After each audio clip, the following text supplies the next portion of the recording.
Barack Obama a réellement posé une nouvelle donne dans le bras de fer entre la Chine et les États-Unis, qu'on a pu observer notamment dans l'affaire de l'embargo sur les terres rares.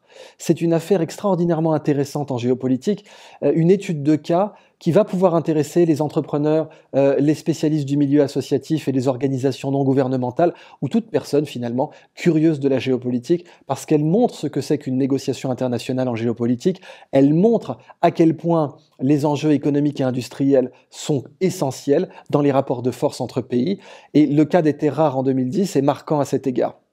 Nous avons la Chine qui est encore aujourd'hui le plus gros producteur mondial de terres rares. Et les terres rares sont essentielles aux appareils électroniques et à l'industrie automobile, en particulier pour les pots catalytiques, mais aussi pour les moteurs hybrides, voire même les batteries.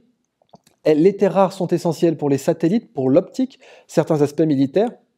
D'autres métaux rares, comme l'antimoine, qui ne sont pas à proprement parler des éléments de terres rares, mais sont aussi essentiels et la Chine en produit énormément.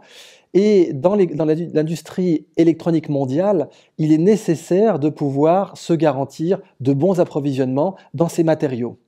La Chine, ayant une position très dominante sur la production de ces éléments, a pu menacer l'industrie japonaise d'un embargo pour essayer de régler un différend territorial.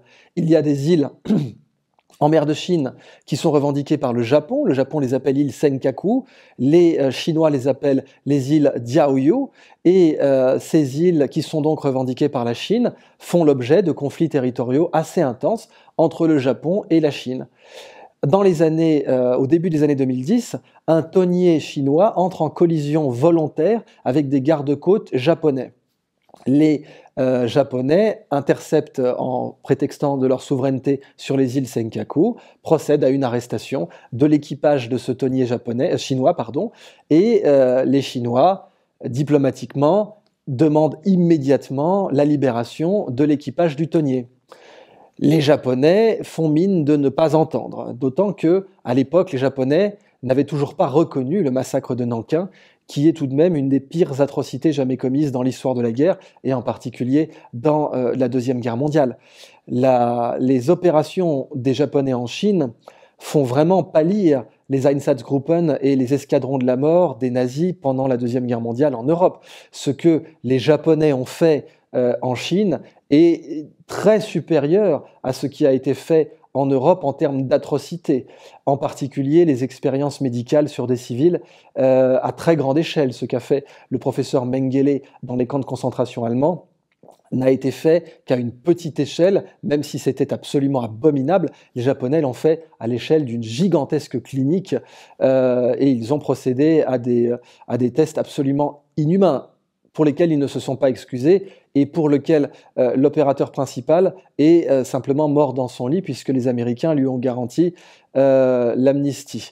Eh bien, c'est sur fond de tout cela, les Japonais ont fait valoir qu'ils ne libéraient absolument pas l'équipage du tonnier chinois. Et puis, quelques mois plus tard, dans le port de Yokohama au Japon, plus de terres rares, plus de livraison de ces métaux et de ces éléments proches métalliques essentiels à l'industrie japonaise. Et très rapidement, cette pénurie remonte jusqu'aux autorités, puisque la totalité de l'industrie japonaise repose sur des créations à forte valeur ajoutée. L'industrie japonaise est formée de conglomérats, Daihatsu, Mitsubishi, etc. Ces Daihatsu, ces conglomérats sont centrés en général autour d'une banque, Sumitomo par exemple. Et cette banque, qui accorde des crédits industriels, mais qui, comme toute banque, a des positions systémiques, c'est-à-dire qu'elle prête aussi à l'Allemagne, à la France, aux États-Unis, eh bien, elle couvre ses revenus et elle valorise ses crédits à partir de l'activité industrielle sous-jacente du consortium. Et l'activité industrielle japonaise, bien sûr, repose sur l'électronique, sur les voitures hybrides, sur les pots catalytiques, sur l'optique, etc. Or, si du jour au lendemain, il n'y a plus de terres rares, eh bien, l'effet domino va rapidement se propager à toute l'économie, et pas que japonaise, mondiale. J'ai dit que pour caricaturer, on pouvait affirmer que la Russie disposait du bouton on-off de l'économie allemande, parce qu'elle dispose des plus grands approvisionnements de gaz du cœur industriel de l'Europe. Et c'est bien pour ça, encore une fois, que les États-Unis veulent déployer d'autres pipelines en concurrence des pipelines russes, notamment le pipeline Nabucco, qui passerait par exemple par la Bulgarie.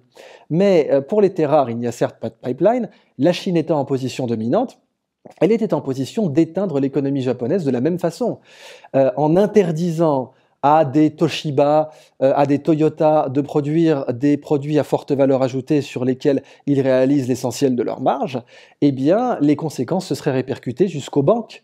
Et les banques, au cœur de ces conglomérats, auraient ensuite exigé des remboursements de créances anticipés à l'international, qui en France, qui en Allemagne, qui aux États-Unis, et en faisant soit des margin calls, soit des remboursements de créances plus généraux anticipés pour pouvoir acheter des terres rares plus chères, pour pouvoir livrer leurs fournisseurs, eh bien, immédiatement, elles auraient causé une crise économique systémique.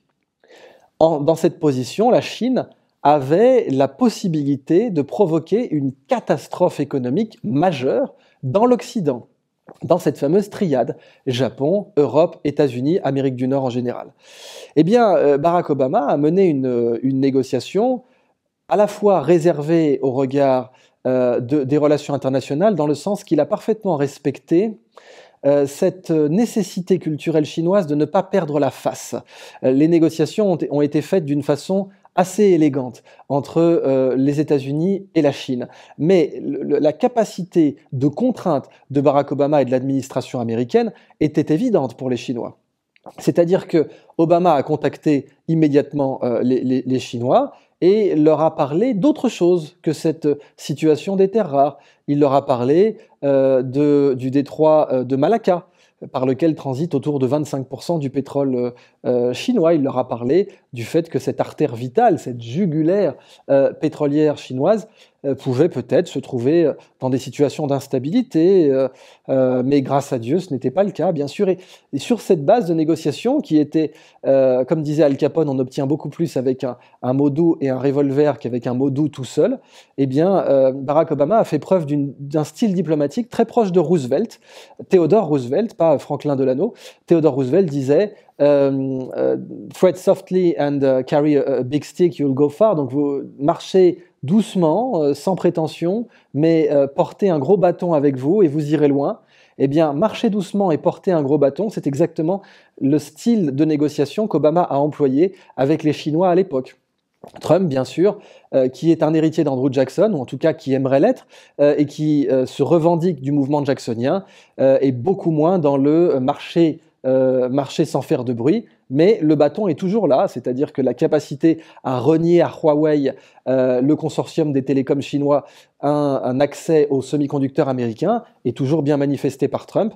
Trump, au contraire, utilise une autre méthode diplomatique qui est de faire un maximum de bruit et de donner l'impression même parfois d'être fou. C'est un style de négociation qui est tout à fait réfléchi, tout à fait mesuré et qui permet d'aboutir à d'autres conséquences parfois moins contrôlables, parfois plus spectaculaires.